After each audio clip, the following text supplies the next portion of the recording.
Oke, assalamualaikum warahmatullahi wabarakatuh. Baiklah teman-teman, kembali lagi di channel DX Wallet.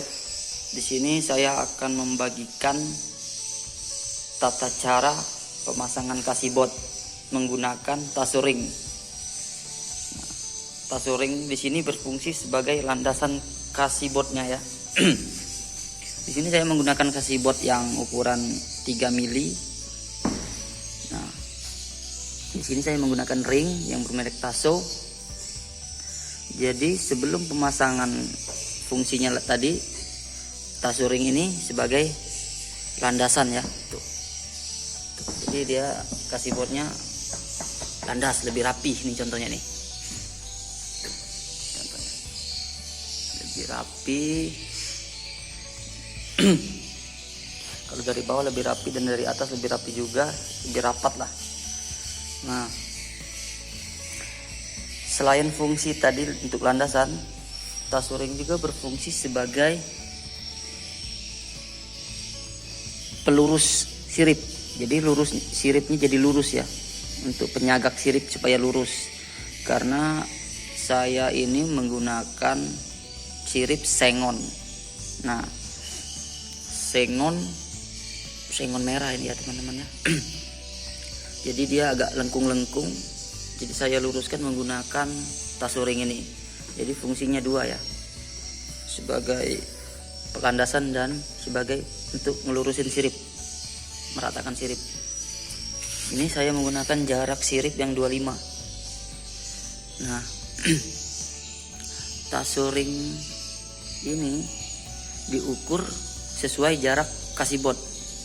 Misal kasibotnya di sini saya contohkan, ini kasibot ini dia jaraknya 122 ya teman-teman ya.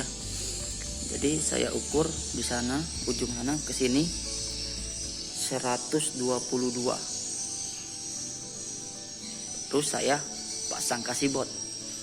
Nah, tips juga untuk teman-teman biar sirip jangan jamuran, karena pengalaman saya banyak sirip yang berjamuran.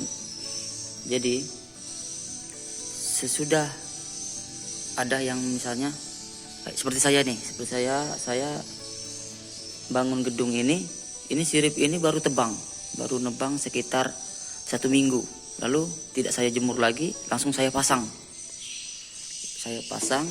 tapi tidak saya pasang sirip, tidak saya pasang lantainya, maksudnya saya pasang Tasoringnya dulu untuk ngelurusin.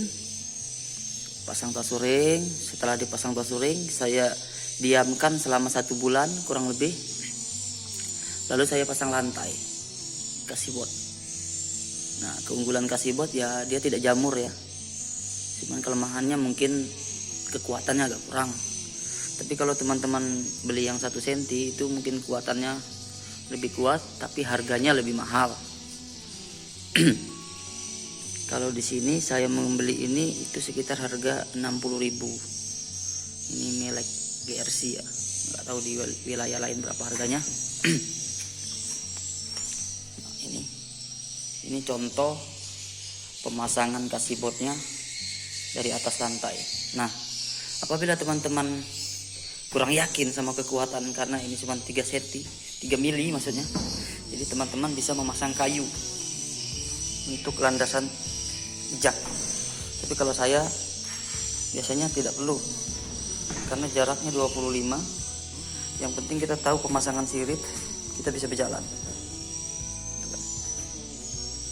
Dan lebih amannya ya jalan di atas Tasoring, itu lebih aman. Kalau lebih aman lagi ya pasang lantai bisa. Pasang lantai papan aja. Menggunakan ini tidak perlu lagi menggunakan terpal ya. Terpal atau karpet itu tidak perlu lagi, karena dia sudah bagus untuk menahan kotoran-kotoran walet nanti. Nah, untuk meminimalisir hama, jadi bagusnya teman-teman memasang sirip itu pas kasibotnya, jadi nggak numpuk ya kayak gini. Nanti kalau memang ada dempul atau konfon apa-apa, ini bisa ditutup celah ini supaya dia jangan ke bawah. Nah, untuk celah pinggir-pinggirnya gedung pribadi saya ini menggunakan adukan. Jadi saya tutup adukan, tuh adukan ya. Ini pipa pembuangan ini ya dari atas. Tuh contohnya adukannya. Nah, ya. Oke. Kita lihat contoh pemasangan di atas. Contoh pemasangan di atasnya ini ya. Waduh. Ini cepapan tadi, maaf teman-teman. Nih. Contoh pemasangannya nih. Oh, kurang terang ya. Tuh. Kurang terang teman-teman, tuh. Jadi nggak ada celah lagi untuk tikus atau hama lain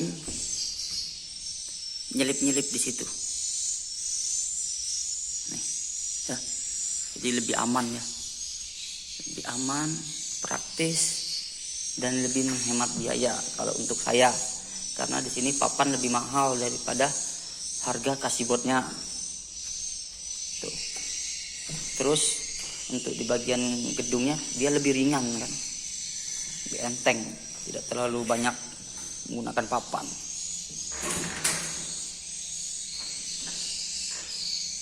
Oke, nah untuk di tengah-tengah sini saya jepit menggunakan kayu dan saya paku ya. Jadi sirip yang tadinya gantung itu saya paku di sini dan saya paku di sini. Jadi dia ini untuk menahan sirip juga, untuk kekuatan sirip juga.